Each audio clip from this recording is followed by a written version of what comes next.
All right, here we are again for another episode of the Rich Life Projects, and today we've got someone who's a very busy man, cooking and preparing the meals. Geordie, the Fight Dietitian. Welcome, my friend. Rich, thanks for getting me on. Yeah, Rich. What's been happening, my friend? Busy. Busy. Yeah, I mean, busy's subjective, right? So I'm pretty good on social media to make it look like I'm really busy, but we got a big team, and it's my jobs. I just do a lot of this, and the guys run around and make them look busy. So, it's good. Let's go. Obviously, we'll get into who the athletes that you have. Let's get back to when little Geordie was a little fella. What was how did it come across in regards to liking the nutrition and getting involved in food-wise, and especially with athletes? Yeah, long story short, I guess the easiest way to put this is that I was a failed med student. Really? Yeah. I wanted to be a doctor before I did all of this. I was enrolled in nutrition because I thought that would be a cool thing to go into med school with. Yeah, right. And I'd never wanted to do nutrition. But I grew up playing sports. I always played sport. I played rugby. I was a mad rugby guy like most young kids. Yep. And I boxed on my off seasons to stay fit. And then, but I wanted to go to med school. Yep. And I was in pre-med at uni. And then you sit an exam to get in, and I just could never get past it. Yeah, and so right. as I went through uni, I collected this nutrition degree, and I was like, that's cool, but I want to get into med school. And then I kept going, did all the med class, blah, blah, and then I did my master's because I didn't get in. I was like, I got to do something with my time. Really, yeah. Did that, so I did more study, and then I didn't get in. And then all of a sudden, I'm 21 years old, got 2 degrees, and I don't really want to do nutrition. I don't know. And then I did what most sensible young men do. And I ran off overseas for 6 months, which turned into 2.5 years. Really? Which probably turned out to be the best decision ever because that's where all of this kind of started. Okay. The Fight Dietitian is, I think I went over and left the nutrition field. And I think when you're in that mindset, you're studying at uni, it's all like very strict and follow this by the book and protocols. You're in hospitals, you're filling out notes and everything. It's boring. And then I went overseas and that all disappeared. Just relax and off you went. And then all of a sudden I was in this environment where I was working these nutrition jobs. I got a job at a college. I was like working in sports, but I didn't have these boundaries. And all of a sudden no one was saying, you can't say that, you can't do that. And don't get me wrong, I wasn't going too ludicrous, but I was like, this is all right. I don't mind this. This is actually all right. There's a little bit of freedom. And then at the time I was training a lot and I was boxing, but then I just started to get into jiu-jitsu. And then I started competing, and obviously you got to make weight. Yeah. And like all good gyms, like you got to go to the lowest weight class possible. So we're all cutting weight. Wow. And that's kind of how this started. Yeah, okay. It was just like, okay, I've got 2 degrees in nutrition. Should be a piece of pie. It absolutely wasn't. Yeah, really. Like the first time I did was the worst thing ever. Tried to do it. I think it was 25 pounds, went completely keto, passed out in the bath, under the water, all out. And then, terrible. But I did that a couple of times. And then I thought, got to be a bit more to this. Right? Wow. And then it's how crazy it is. Me, I've got 2 degrees. I've got an undergraduate and a master's. I'm meant to be the expert in this area. The brains of it all. And I got no idea what I'm doing. And then all my teammates at the gym are going, hey, Geordie, you're nutrition. You do this. You work with these athletes, college athletes. And I was going, crap. And then I thought, there might be something in this. Maybe there's like a little niche. And then it's a longer story. But then it kind of just started the ball rolling and kind of got in. And I connected with a couple people, and apparently there was a bit of a field in the US, but nothing in Australia. And then that's where when you said you got into it, that's where you travel. What parts of the world did you travel when you took your time off from uni? So I was in Canada and I went all through the US and ended up on the other side of Canada. And I was teaching, funny enough, I was so broke. I was teaching boxing classes in a gym while working, and God, they were the worst boxing classes ever. Yeah, it's not supposed to stay that, brother. You're supposed to, mate, they were the best. I had thousands of people coming along. It's funny because I used to do these marketing things and I'd blast every Friday. I don't even think we're allowed to do it. Like you could send an email to every staff member in the hotel and my boss would always get up me and I'd just be like, I think I call it like ultimate cardio boxing. Oh, did you? Funny enough, like it's our job now to keep everyone as fit and healthy as possible. My first class, I'd done so much of this, like not meant to do marketing, just blasting it. I got like 50, 60 people showed up to this class. Wow. And like I'm a nutritionist. I'm not a personal trainer. Yeah. I was just dead broke. And anyone who's been dead broke, you do anything for a bit of money. It's called survival. When you got to pay for those bills, you'll do anything for a bit of cash. And I'm going, I'll just train these guys like, hey, Rich, you train people. You can't do that. I did. I'm trying to step away from that now. I'm sick and tired of it. But understand. Yeah, my first class, 3 people left because they had to go to the emergency medic because they pushed themselves too hard. And I thought, I thought, all right, maybe I'm not so good at the training side. Maybe the nutrition side is not too bad. But that's kind of, looking back on it, that was the seed that eventually became TFD. Wow. So once you started that, what was I think it was like 2018, you sort of come about with the Fight Dietitian? Yeah, so I actually came back to Australia and I met up with a couple guys in the nutrition space when I was in North America who were working with the UFC. And that's where I kind of got the idea. Okay. They were working with guys like Conor McGregor and all these guys. And I was lucky enough to follow them around a bit. And I thought, this is actually something. And then I thought, but you know what?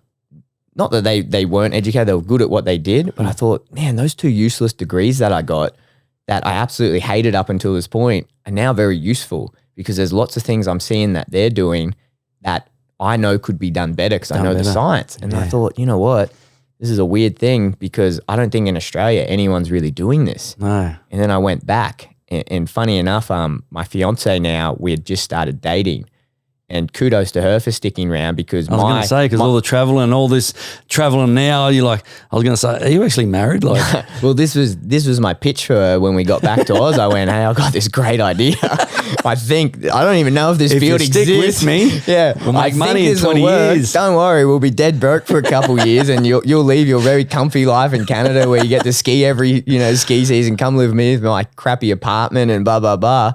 And then, she came and stuck around. And luckily, I so she's from Canada? Yeah, she's from Canada. Okay. So, But that was it. And then we came back and then I thought, initially I got back and I was like, gosh, I'm in a lot of debt. I got to actually get a job. So I worked at a sports clinic, did what I was doing in Canada, got a job at a hospital, did the hospital stuff. But then once I paid off those credit cards and everything, I went, I'm going to give this a crack. Yeah, right. And I thought, let's just go and hit the ground running. That was about 2018 and haven't looked back since. And when you say hit the ground running, because obviously when you get into these businesses, and I've done it myself with Pat Holding and coaching, all that, you travel to overseas to the gyms and you go, oh, you're holding pads for free.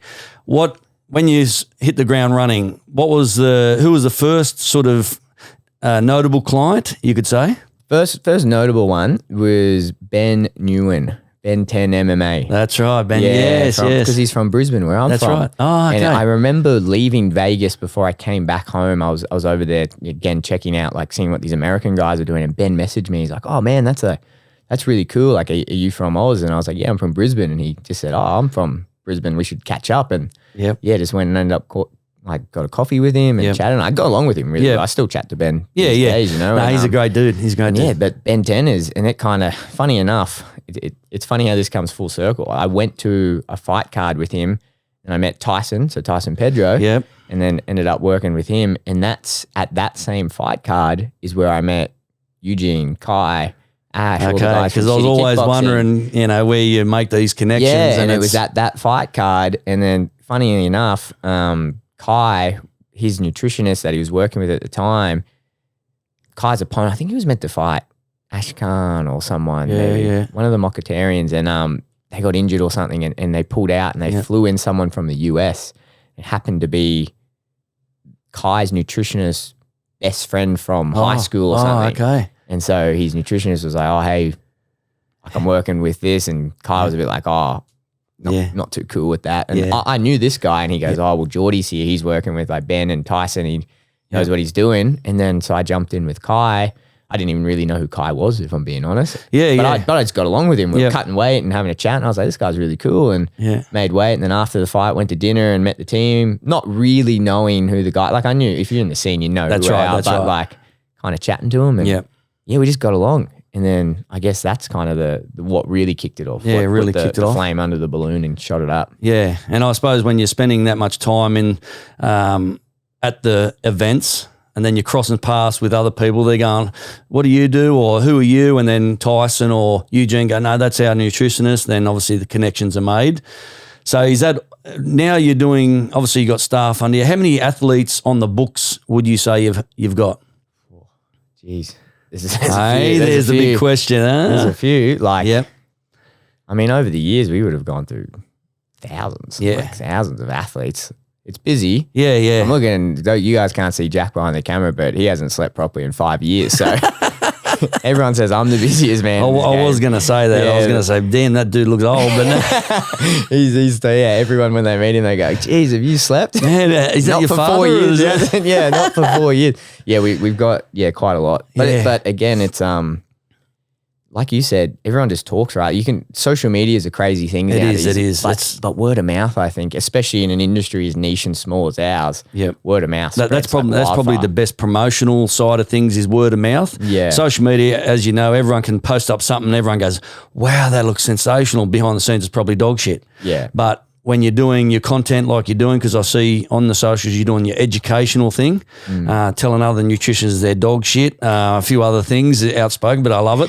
But yeah, just those sort of things, and the word of mouth gets around, and then obviously you're in a camp. Obviously, City Kickboxing is going through this period where they've got champions everywhere. Everyone wants to travel.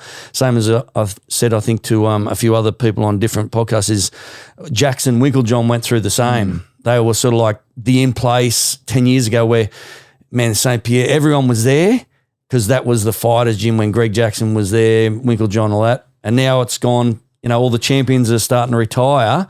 Now all the, City Kickboxing is just that premier gym. And Eugene, if I get him on a podcast, he's to me, he's one of the IQ of that dude with a fight game and strategies. I really respect him in regards to that. So being a part of that team, that must, again, drive your sort of motivation to see these guys succeed in what you're professional at. Yeah, it's that old saying. I think Dan Hooker said it, a rising tide raises all ships, right? 100%. And like attracts like. Like you get the right people in the room and everyone's on the same mission towards the same path. It's like a really beautiful thing. And that's something I'll forever be grateful for. Yep. Like I could have landed in many different teams and, I could have ended up in the States somewhere with a team, but I'm very glad that I did land with City Kickboxing. And when I was there, it was they weren't the City Kickboxing we know and love today, right? Like I remember the old gym that they had and it was way smaller. Because I remember Eugene, he was under Lolo, I think, for a lot of years. Lolo was Mark Hunt's trainer for a lot of years.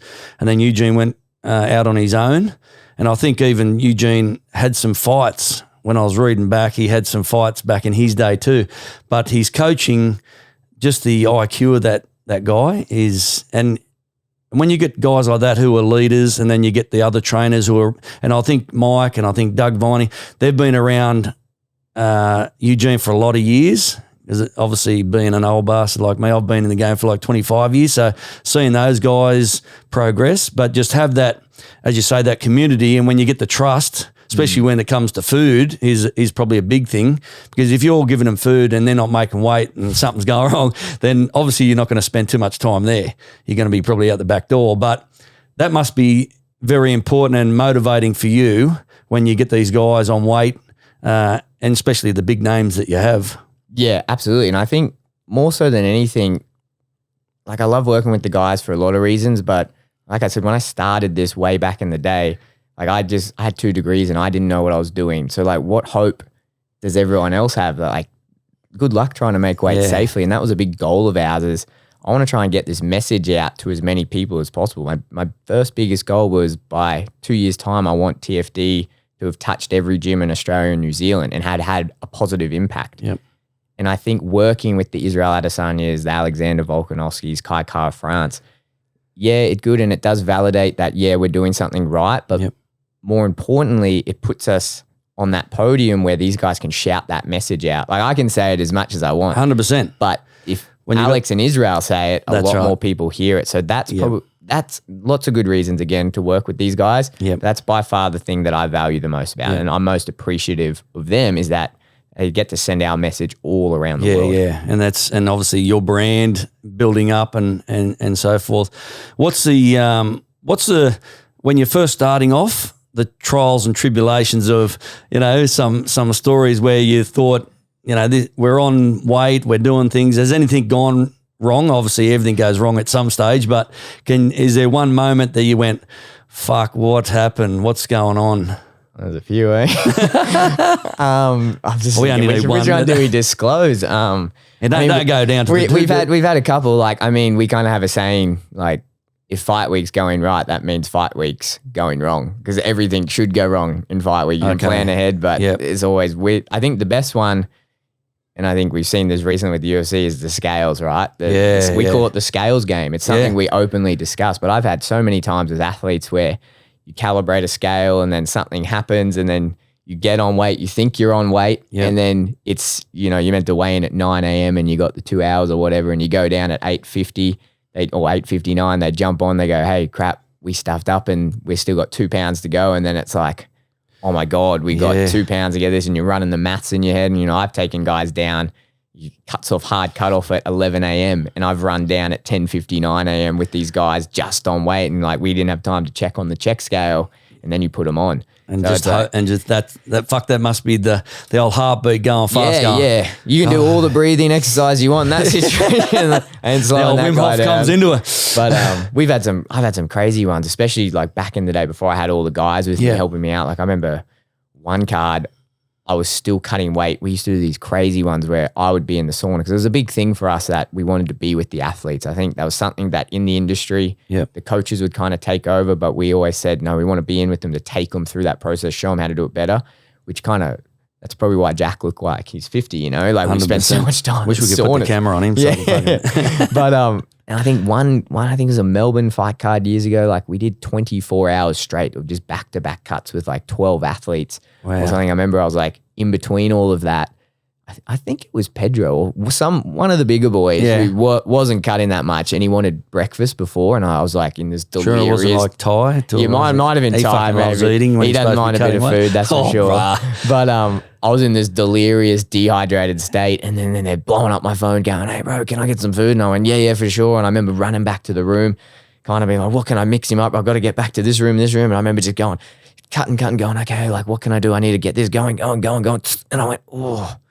And then I just looked down and I'd cut all down here. You're probably going to get a finger. And I just went, oh, no. And you know when you take it off and it's quite deep and it doesn't come for a bit, and I went, oh, okay, maybe it's not that bad. As soon as I said that, it just went, everywhere. And I'm just going, I've got 4, 5, 6 hours of weight cuts to do.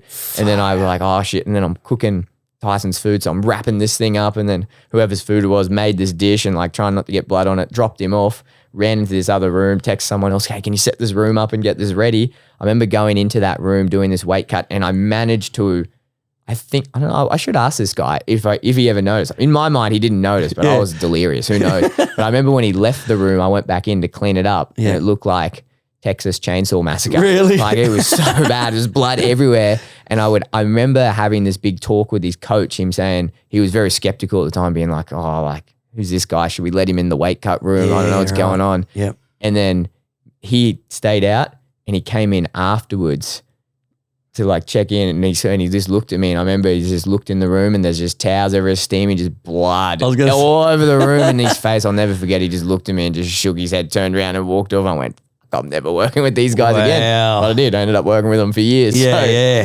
So all the athletes that you got now and you're working with, you must see, obviously, when it comes to food, because when they're not eating and they're fucking craving for food, you must see a lot of change in an athlete, personality, so to speak, because you see everyone when they're obviously full and they're eating, they're all happy-go-lucky, but when it comes to, fuck, I'm draining and it gets to the dangerous part, you must see a lot of changes in the athlete.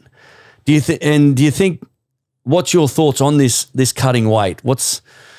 Yeah, I guess like firstly, you do see changes. Everyone kind of handles it a bit differently. Some guys cut weight really well and they can cut a lot of weight really well and they handle it. Other guys, you just take a little bit of food away and they turn into Godzilla. It's like, Jesus Christ. But I guess where I'm at now with the whole cutting weight thing, I know it's very, like it's a big topic of debate, right? But I think we need to appreciate some people can do it and some people can't. Like I don't want to get too sciencey, but like a bell curve, right? It's like where most things in science sit on a bell curve, where most people sit in the middle of this thing.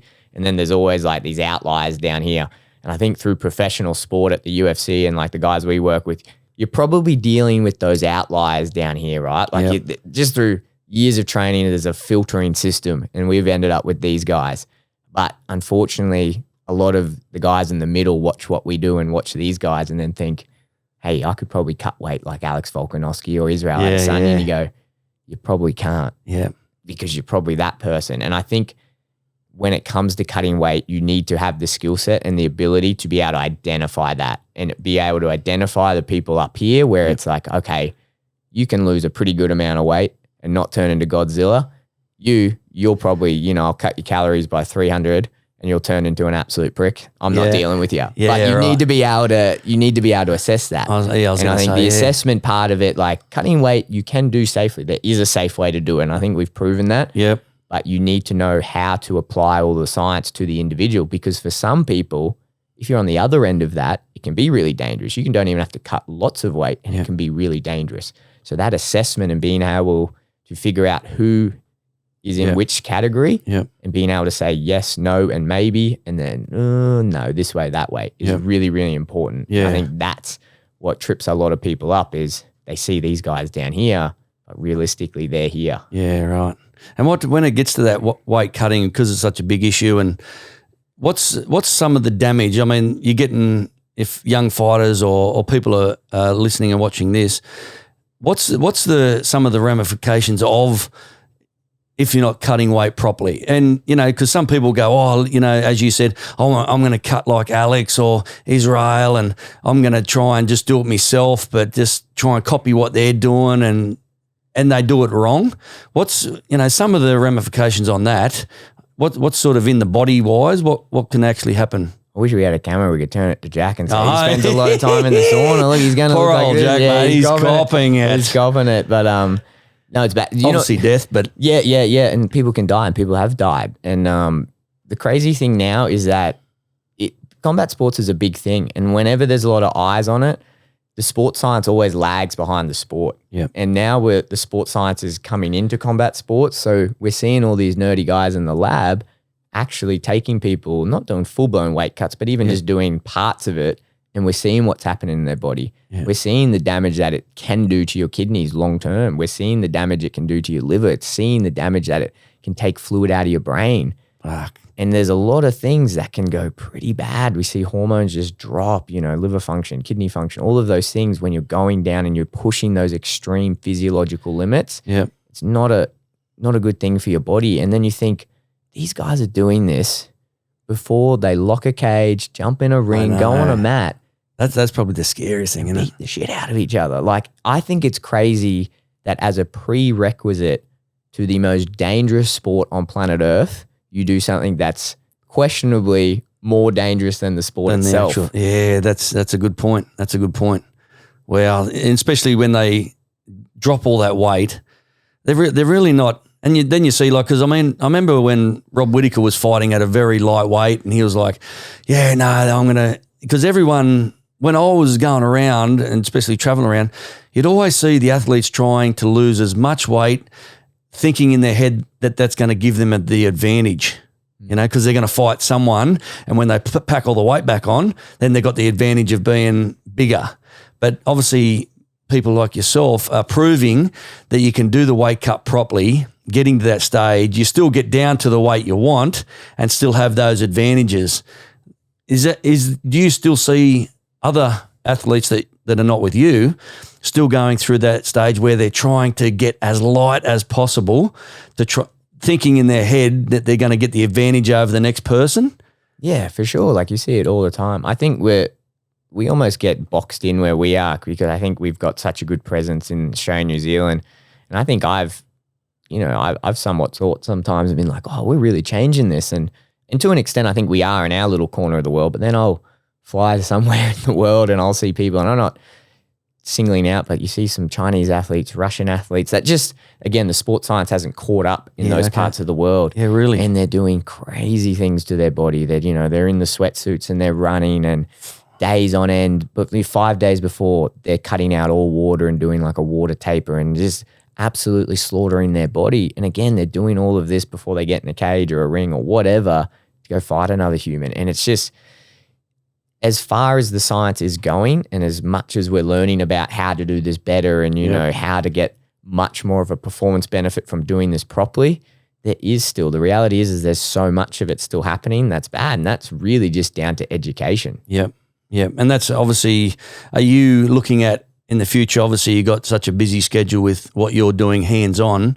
Are you going to branch off and try and do some educational things, traveling around doing educational seminars or whatever? Yeah, we've put a big focus on it. So what we want to do is create a platform, which is what we're building out now, where say practitioners, coaches, athletes can kind of come to and get this information. Like I've collabed on a book that we're releasing in about 2 months for about 2 years, just collecting data and my experiences with the top level guys, but also those other guys at the other end of the spectrum, being like, this is how you identify if this is for you and this is what you have to do. Because at the end of the day, I think when it comes to weight cutting, you can make all the real changes you want. You can say, we'll put weigh-ins here. Well, you can't do this. You can't wear a sauna. You know just as well as I do, Rich. Yep. Rules are made to be broken in these guys' minds. So it doesn't matter what you tell them to do. How you change it is culture change on the gym level. Yeah. And that starts with educating and showing these guys it works. And I think we're in a cool position because we've got these top level guys and we've shown it works. But like you said, now it's about how do we package that up in education and get it out to the masses. So we're definitely going to be working on that. Yep. The boys are making it hard with this travel schedule, but we're definitely working on it. So how much, I know, as you say, travel schedule's fucking hectic. How much travel realistically, you personally, do you go to every event? Because I wouldn't say it's just a new business because you've been around since like the 2018-ish, but are you at this point still the one traveling around making sure everything's spot on? For certain athletes, I'll be there. But like I think last year I did 10 international camps. So that means we finished the camp overseas for the fight week. Jack, how many did you do? Like, probably half a dozen or something like that overseas with athletes. And we got a couple other guys in the team that were training up to do that, and they did a couple as well. So it's a lot for one person, but obviously I got a really good team and they're really supportive and they're about. But again, it's like, they've been with me for years. And they've, been trained up in this and work with some of the best athletes ever. And now they're at a point where they can go do that. So we're hoping that will free up our time where we can educate and bring on more people in the team and help this and branch it out. Because like I keep saying, the only way you really change this is getting hands-on with the guys and educating at the gym level. But And how many staff have you got working on, obviously around the clock, especially when it comes fight week or traveling? Because in a camp, you're in that whole camp the whole time with the food? We don't go in. We'll work with them for the 8 weeks before, and then it's usually a week or two they'll fly us over wherever they are, and then we'll start cooking and really dialing it back in. But and we've got 4 dietitians on the team, but like for fight weeks like this, I think we've got 10 people out here in the team, 10 people. And that comprises of, chefs. We've got dietitians. We've got support staff out here. Are they all your staff? Yeah, they're all guys that are working for us. So and then you obviously got one of the best food players, TikTok Nutrition. Yeah. TikTok, shout out there, brother. Which helped, obviously, Mark when he was in his camp against Gallen. He loved the food. I ate more of it than him. But just people like that with the staff that you got. Obviously, then it's obviously big expenses to go with that. So, traveling everywhere you go. Do you actually take the misso when you do go traveling? Or she stays at home? No. Someone's got to hold it down at home, and she come all the way from Canada. Then I know. She's got to stay this is the thing. I bought her all the way from Canada, and then just started jetting off. But no, like it is a pretty heavy travel schedule. Like you've been involved with it for 20 years, Rich. Like what these fight weeks and like. I pay attention to what you're doing manic, a lot. So I see every time he's popped up there, or there he is there. Or I think even if I brought her along, she'd probably want to go home, to be honest. I suppose it gets to that because you can't do anything. It's not like you can go, let's go out for a cruise today or anything like. Especially when you're. It's funny. We always talk about it in the team because obviously like.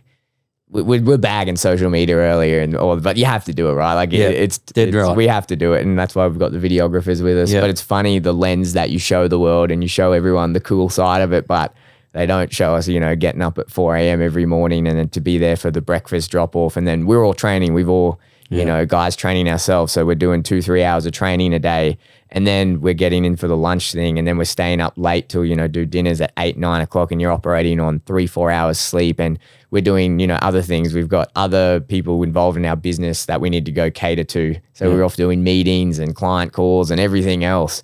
They don't see all of that. Tired just thinking about that. I'll fall asleep right now. So what you watch on the socials, like it looks really cool. Don't get me wrong. Everyone goes, I can be a dietitian. This is easy. Yeah, absolutely. And that's just the game we're playing. But it's tough work, and I'm very appreciative of the guys that they put up with it. You know, it's not for everyone. It's a tough game to be in, but like that's fighting, right? Like everyone who's involved with fighting kind of has that mindset and mentality. And like I said, like attracts like. So it helps.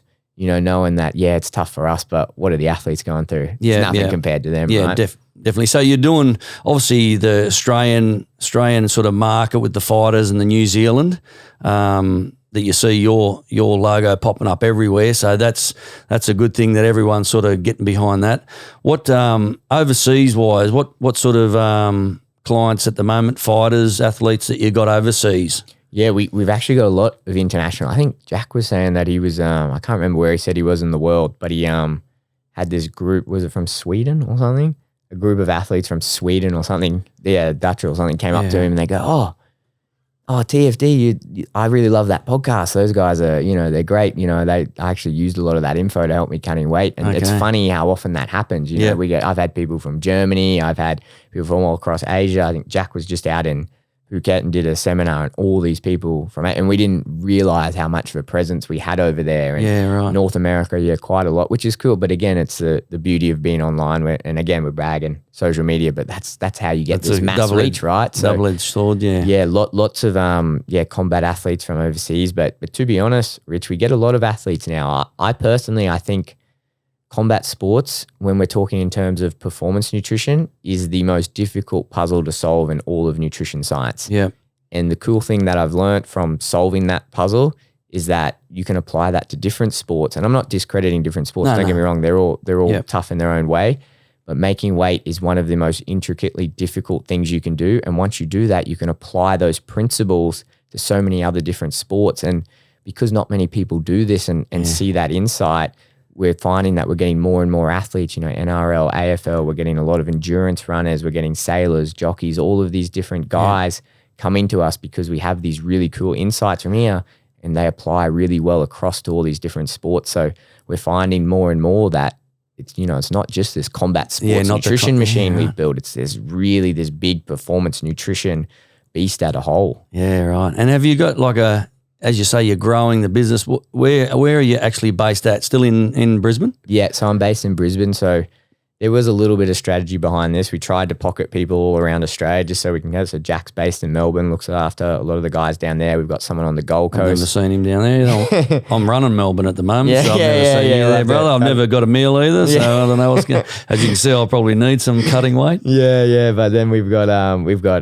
someone out here in Perth as well. So we're trying to set up everything. But it's all online, right? Again, the beauty of it, so we get this big reach, but try to keep, it's because it's nice. It's nice doing this, right? Catching up in person every now and then with the guys. I that's probably one of the best parts why I actually done the start of the podcast, because I thought, I'll never see anyone. So when I do say, let's go and have a chat and we'll talk some business. But the ones obviously I get on, I want to know what they're doing personally, and obviously, you see your business just thriving all the time. What's the vision? Obviously, you're trying to do what you're doing at the moment with the fighters. What's your vision for your business in the future? Because obviously you get to the stage and you go, look, we're achieving all this, but what is there something else that's a goal or motivating? Yeah, I think I've thought about this a lot, and if I could find an anti-aging cream for the guys and just give Jack it back to him.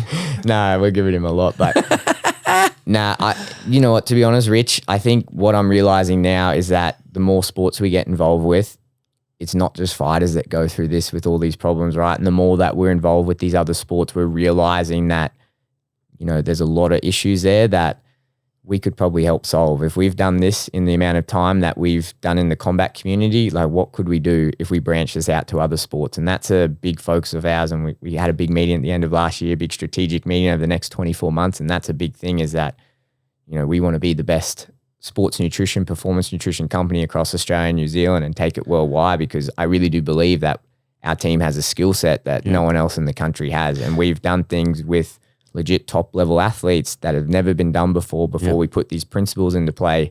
And now more so than ever, I know for a fact that these principles work, and I want to take them into different sports and show them that, hey, look, there's probably a better way to go about your performance nutrition and your performance as a whole. And we're very, very lucky now. We've got this huge network of other professionals we can bring in, and we can incorporate this whole package and really help Australian sport. Because I guess going back to all of this, when talking about like being a young fella, as an Aussie, you love sport, and how much of an impact did sport have in your life growing up? And it's cool to kind of come full circle and think, now I've got this opportunity where I can really give back. And these young guys coming up, that I can give them something that I never had growing up playing rugby, playing cricket or whatever, and getting into boxing.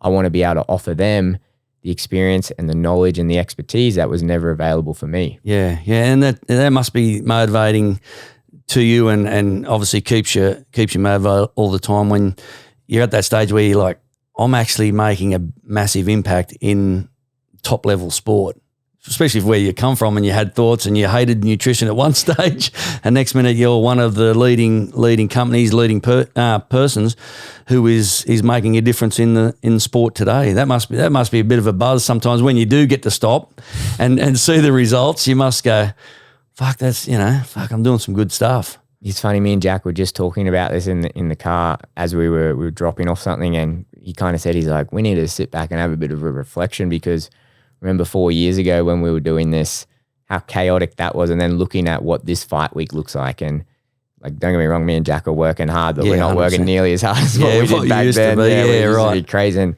how thankful we are to have the team and be connected with all these people, and be able to have the time to come and do things like this. Because back in the day it just wasn't. So it's cool once you do stop and you sit back and look at it. And I think that's just a testimony to the community we're in. That's just not us. Right, that's guys like Eugene Behrman and City Kickboxing. They've done huge things for us. But it is nice, right? And I think first and foremost that mission that we set so many years ago, I want to get this education and help all these athletes. It's cool to sit back and then have people come up to you and say, hey, I love your podcast. I love that post. That really helped me. I stopped doing this and started doing this because of that. And that's really rewarding. Yeah. And especially these days, the importance of staff that you have, because, once COVID finished and everyone was getting paid from the government, no one wants to work anymore.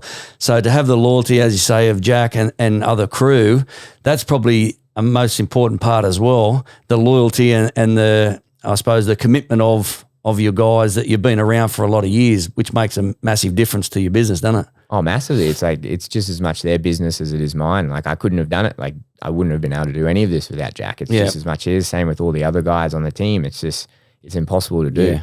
It's like I said, like a rising tide raises all ships. And the vision that we have for the company that we want to move forward doesn't work if it's just me trying to push this car forward. Like, we need everyone. They've all got a role. And the way I see it, it's just as much their little product and their baby as it is mine. And I think we've got a really good environment, and that's the benefit of being around all these high performance coaches and leaders like Eugene Behrman and Joe Lopez. I can just observe and lead, and I've learned so much on how to be a good leader and how to inspire action from people in your community and in your team just from being around those guys. So nothing that we do, you can't do that without these guys. 100%. And they give it 110% every single day. So it's really, really awesome to sit back and even think about that. Yeah, 100%. And just a question with water, like the water loading, there's always a question around water loading. What's your views and how do you go about with boxers, fighters when they water load? Because I've been with a few fighters myself where they're just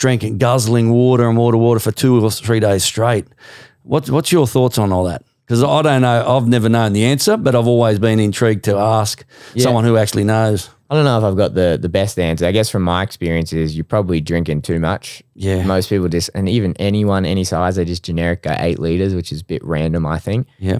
I think the best way to go about water loading, Rich, if you drink 3 liters a day and the whole physiological adaptation you want from water loading in a short sentence is to get your body passing more fluid, like peeing more. Yep. Then you drinking, say, 3.5 liters probably won't do heaps. It's not that much of an increase from your normal. Yep. But say you increasing that by 50% to 4.5 liters, or maybe even doubling that to 6 liters, will probably achieve that. Yeah.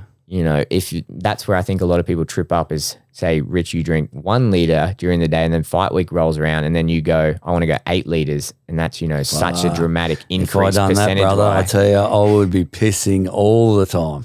I tell you what, back in the day, I had plenty of athletes piss their pants on the way to training when we were playing around with these water loading protocols. I think now I don't go nearly as aggressive with making them drink so much. I think if you know what they're drinking and they're hydrating properly around training and camp, we just do like a percentage increase of that.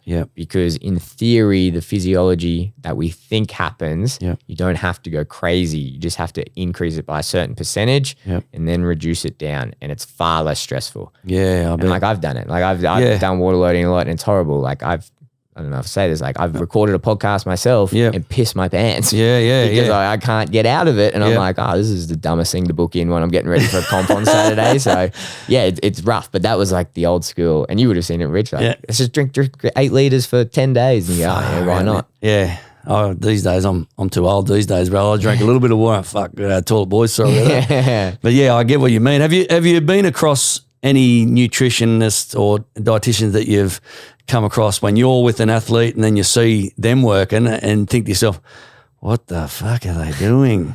Yeah, I mean, you're always going to get a few. You don't have to name names, obviously. Probably, but to be fair, it's probably this guy.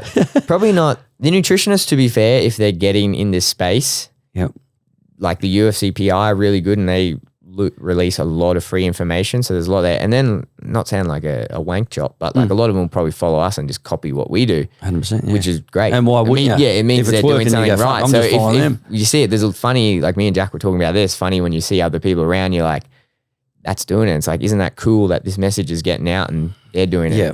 I think there's probably, I don't know if they're nutritionists, but again, there's certain regions in the world where obviously the algorithm doesn't push our stuff out. So maybe it gets a bit lost. And they do some pretty wild things. Like they do some pretty crazy things. Even at UFC events, you've seen them. Yeah. I've seen guys in a sauna suit, in a bathtub, trying to sweat and just like, to me, it makes no sense. But obviously in whatever culture they're coming from, that's how they've always done it. And it's worked. So why change what's always worked? And guys just running on the treadmill like endlessly or doing hard pad rounds at the end of the fight week, crazy things like that. Or just in the sauna. I've seen guys in the sauna holding the door and, crazy stuff. But I wouldn't say it's any one person in particular, but I'd say most people who are in our space now, I think the sport's evolved so much that you kind of can't do that. It catches up. And I've definitely noticed that over the last couple of years. If you're behind on that, maybe 5-10 years ago, you'd get away with it. But now, like you'd see, Rich, like there's kids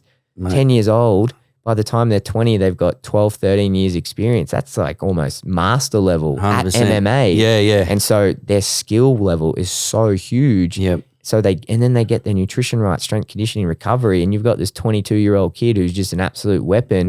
You can't be skipping the beat. You can't be locking yourself in a sauna and, eating cakes all week long. It's just the game's evolving too fast. So I think we're seeing less and less of it, but certain pockets of the world are definitely a few decades behind. Yeah, right. That's crazy. And that's been, so at the end of the day, and your vision is obviously doing that with the athletes. Personally wise, what's Geordie's at present now before we finish up? What's Geordie's rich life? What really, and doesn't people not talking about money or anything, but what makes you happy and what's your rich life right now at present? Jack's going to hate that I say this, but I got into running recently. I think a lot of people got into running in COVID, right? Yep. And I was one of those guys that absolutely hated it. And I hated running for a lot. I think cutting weight did it for me, always running in the sauna suits and whatnot.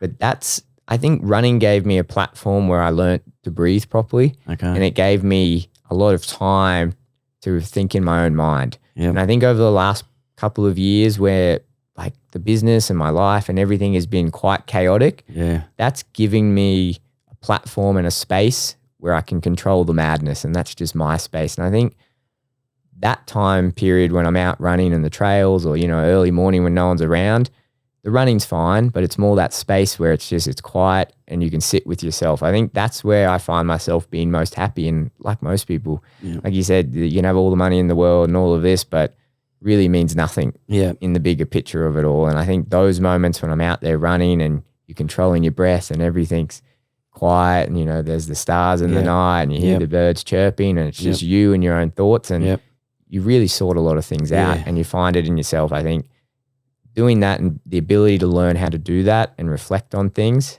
has made a lot of big problems, little problems. And a lot of things that I probably didn't appreciate a lot make me really appreciate it. So I guess, that's kind of been the most important thing I've done and learned over the last couple of years is just getting in that space and sitting back and reflecting and going, you know what, like Don't worry about that. Yep. And focus on this. This is more important. Yeah, no, I agree. Running to me is just, it's like it just frees me up. I get to think, I get to breathe, I just get to run. So I'm with you on that one. So, mate, I just want to thank you for your time because I know you're hell busy this week in fight week. And, mate, I just want to appreciate what you're doing for the fighters because obviously your education, your hard work that you're doing, but also, thank you for coming on the Rich Life Projects, and it's been educational for me, that's for sure. This has been the best part of the week so far. He's getting away from now. I kind of don't want to leave if I'm being honest. And paying out Jack. Yeah, exactly. How good is that? Cheers, Rich. Appreciate it, brother.